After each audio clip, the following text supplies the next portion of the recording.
एक व्यक्ति के जन्म से लेकर उसके आखिरी दिन तक उसे बहुत सी बीमारियां या शारीरिक समस्याएं हो सकती हैं। उनमें से कुछ समस्याएं जीवन पर्यंत आपको हमें या किसी को भी हो सकती हैं, जैसे एलर्जी। यह एक ऐसी समस्या है जिसमें यदि हमने समय पर इलाज नहीं करवाया तो उम्र भर परेशान हो सकते हैं। इसलिए आज हम आपके सामने इस बीमारी से जुड़े अनेक सवालों के जवाब लेकर आए हैं, ताकि आप अपनी और अपनों की सेहत के बारे में गहनता से जान सकें। एलर्जी के लक्षण बताइए। बार बार सर्दी जुकाम होना, नाक में से पानी आना, नाक में खुजली चलना, आँख में खुजली चलना, ठीक है, नेज़ल ऑब्स्ट्रक्शन, नोज़ ब्लॉक के कंडीशन में लेकर आएगा, बार बार छींकें आना। ये पेशेंट आते हैं दिखाने के लिए, तो इस समस्या को एलर्जिक राइनाइटिस कहते हैं। एलर्जी कितने प्रकार की होती है? ये 2 प्रकार के होते हैं, सीज़नल और पेरिनियल। सीज़नल एलर्जिक राइनाइटिस में जो सर्दी जुकाम की परेशानी है, वो मरीज को एक पर्टिकुलर सीज़न और वेदर में होगी। और पेरिनियल एलर्जिक राइनाइटिस ये एक पेशेंट को पूरे साल बना रहेगा, जिसमें सर्दी जुकाम की जो समस्या है वो पूरे साल बनी रहेगी। एलर्जी किस कारण से होती है? एलर्जिक राइनाइटिस सबसे जो इसका इम्पोर्टेंट कारण है वो है जेनेटिक प्रीडिस्पोजिशन।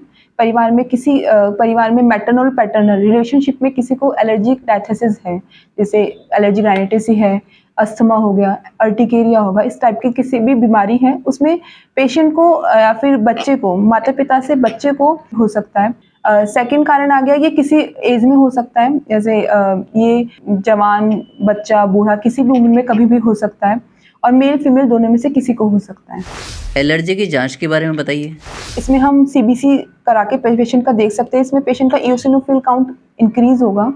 सेकंड इसमें सीरम आईजी लेवल टेस्ट करवाते हैं। सीरम आईजी लेवल में इफ़ ये बढ़ा हुआ है तो पेशेंट को एलर्जी है। वो एलर्जिक राइनाइटिस के साथ में कोई और एलर्जी भी हो सकती है, जैसे अर्टिकेरिया होगा, इवन अस्थमा भी हो गया, तो अपन इसमें देख सकते हैं। स्किन प्रिक टेस्ट क्या है? स्किन प्रिक टेस्ट में एलर्जिक राइनाइटिस के साथ में किस चीज़ से एलर्जी है पेशेंट को, ये भी हम आराम से अच्छे से पता लगाया जा सकता है। जैसे पेशेंट को किस चीज़ से एलर्जी है, कैप्सिकम से है, मटर से है, डस्ट से है, ये सारी किसी भी प्रकार की एलर्जी है, उसको हम स्किन प्रिक टेस्ट से आराम से पता लगा सकते हैं। एलर्जी का इलाज बताइए। इसका इलाज सर्वप्रथम जो इसका पहला इलाज है, अवॉइड। जिस चीज़ से मरीज को एलर्जी है उसको अवॉइड करना है। जैसे पेशेंट को डस्ट से एलर्जी है तो डस्ट से अवॉइड, ठीक है। किसी पेशेंट को एनिमल डेंडर से एलर्जी है तो घर में जो पेट वगैरह है तो उसको अवॉइड करें, ठीक है। किसी स्पेसिफिक फूल से किसी ट्री से एलर्जी है तो उस पेशेंट को उस चीज़ से दूर रहना है। होम्योपैथिक दवा से एलर्जी का ट्रीटमेंट बताइए। ट्रीटमेंट में सबसे पहले जो मरीज आते हैं दिखाने तो सब एंटी एलर्जिक ट्रीटमेंट लेते हैं, ठीक है। एंटी एलर्जिक ट्रीटमेंट लेना, जब पेशेंट को सर्दी जुकाम स्टार्ट हुआ, जैसे एक्सपोजर हुआ एलर्जन से और मरीज को जुकाम की समस्या स्टार्ट हुई, तो मरीज क्या करता है, एंटी एलर्जिक टैबलेट्स ले लेता है इंस्टेंट। उसको पेशेंट को उस टाइम पे तो आराम मिल जाता है, ठीक है। तो जैसे जैसे पेशेंट को अटैक आते हैं जुकाम के, वैसे वैसे मरीज जो एंटी एलर्जिक टैबलेट्स है पेशेंट ले लिया। अब इसमें होम्योपैथी में क्या होता है कि कोई पेशेंट होम्योपैथिक ट्रीटमेंट एलर्जी का लेता है, तो पेशेंट आने के बाद उसकी प्रॉपर केस टेकिंग लेने के बाद जो homeopathic most suitable homeopathic medicine निकली वो पेशेंट को दी, ठीक है। मेडिसिन देने के बाद में ऐसा नहीं कि आज मरीज को दवाई दी और कल मरीज एकदम ठीक हो जाएगा, कि उसके बाद कभी उसको एलर्जिक के अटैक आएंगे ही नहीं, उसको कभी सर्दी जुकाम बार बार छिकाने वाली समस्या नहीं होगी, ऐसा कुछ नहीं है।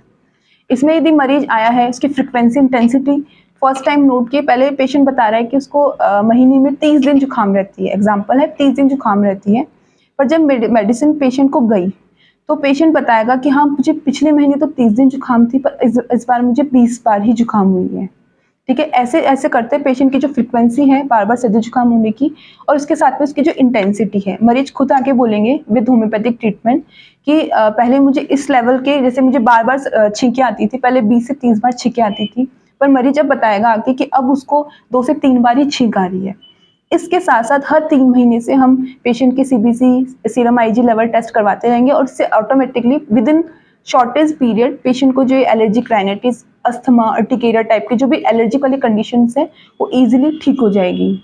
जिस तरीके से चारों तरफ पूरे वर्ल्ड वाइड ये भ्रांति है कि होम्योपैथिक ट्रीटमेंट बहुत ज़्यादा पीरियड लेता है, मतलब बहुत ज़्यादा टाइम लगाता है ठीक होने में, पर ऐसा कुछ नहीं है।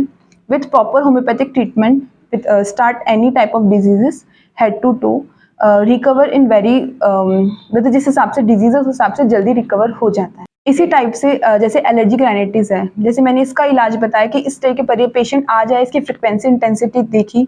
इसी तरीके से हम अदर एलर्जीज है, जैसे अर्टिकेरिया हो गया जिसमें दाफड़ इसे हम बोलते हैं, दाफड़ का इलाज भी इसी तरीके से हम सेम कर सकते हैं। अस्थमा पेशेंट आज पेशेंट आया अस्थमा के लिए पंप ले रहा है, इनहेलर यूज़ कर रहा है, तो पहले वो वीक में 3 से 4 बार इनहेलर यूज़ है, जैसे एन एग्जांपल 3 से 4 बार इनहेलर यूज़ कर रहा है, but when he start homeopathic treatment patient का धीरे-धीरे इनहेलर भी छूट जाता है, कि पेशेंट आके बोल रहा है कि हाँ, अब मुझे जुकाम में इतना कंट्रोल है कि मुझे इनहेलर लेने की भी ज़रूरत नहीं पड़ रही है। इवन मैं एलर्जन के एक्सपोज में भी आ रहा हूँ, उसके बाद भी मुझे अस्थमा में एंटी एलर्जिक टैबलेट या फिर पंप लेने की ज़रूरत नहीं पड़ रही। होम्योपैथिक दवा क्यों लेना चाहिए? होम्योपैथी इसलिए प्रेफर करना चाहिए पेशेंट्स को बिकॉज होम्योपैथी में ज़ीरो साइड इफ़ेक्ट्स हैं। कोई भी पेशेंट एंटी एलर्जिक टैबलेट लेता है तो पेशेंट कंप्लेन आगे करता है कि मैम मैं इस मेडिसिन को कैसे लूँ, मुझे इस मेडिसिन को लेने के बाद में बहुत नींद आती है। तो इससे उसके जो लाइफस्टाइल है, उसका जो डेली लाइफ रूटीन है वो डिस्टर्ब हो रहा है।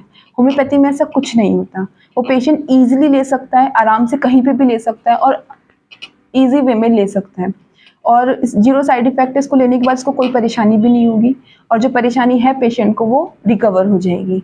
होम्योपैथिक में कौन कौन सी बीमारियों का सफल इलाज है?